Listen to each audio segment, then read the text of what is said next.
street in New York City, the kind of things that you're going to run across, you just never know.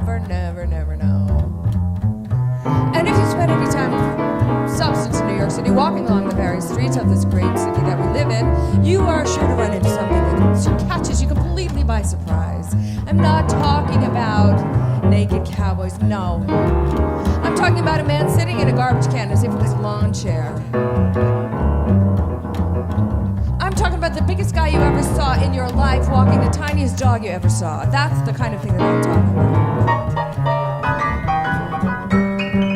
I'm talking about the kind of things that you wouldn't see anywhere else. If you went anywhere else in the world, if you spent any time in any substance of anywhere else in the world, you would not see the things you would see when you're walking on the streets here in New York City. I've heard all kinds of stories. And I've seen all kinds of things, and I've been all kinds of places, and I've walked farther than I thought I could walk, and higher. But I've never seen the things that I thought I would see here. I've seen things that have made my stomach turn. I've seen things that have made me laugh. I've seen things that made me cry. I've seen things that I never thought I would ever see in my whole life.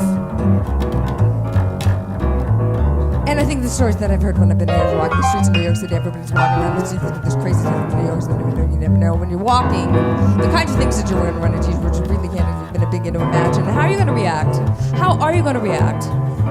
What are you going to say when you see the man in the garbage can? As if it's his lawn chair. What are you going to think? What are you going to do when you find a $20 bill on the ground? Do you keep it? Do you leave it there? Do you pass it along? Do you try to turn it into the lost and found? There's no lost and found. There's only lost and found. But there's no lost and found. It's a fine distinction, I'm telling you. It's the kind of place you live. You never find an actual lost and found.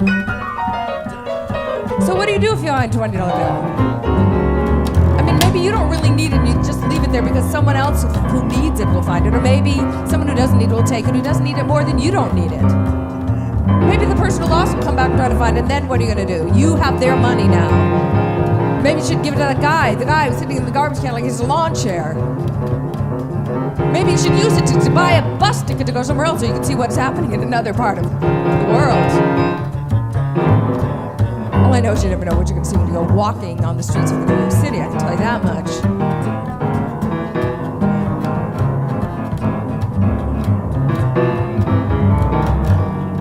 The other thing is that you know so many people in this city is so full of people that there are people that you never, ever see. If you lived anywhere else, you would see people that you see. But you're walking along the streets in New York City, you'd walk all the streets in New York City, and you'd never see the people that you know. Except once in a while, there would be someone that you would see over and over and over and over and over again. Why is it that person? You go uptown, downtown, Brooklyn, Queens, the Village, the Bronx, and that's the person that you see all the time. Everywhere you go. I've had that experience. There's one person, and you don't even know that person, but you see that person again and again and again and again. Again. It's really something.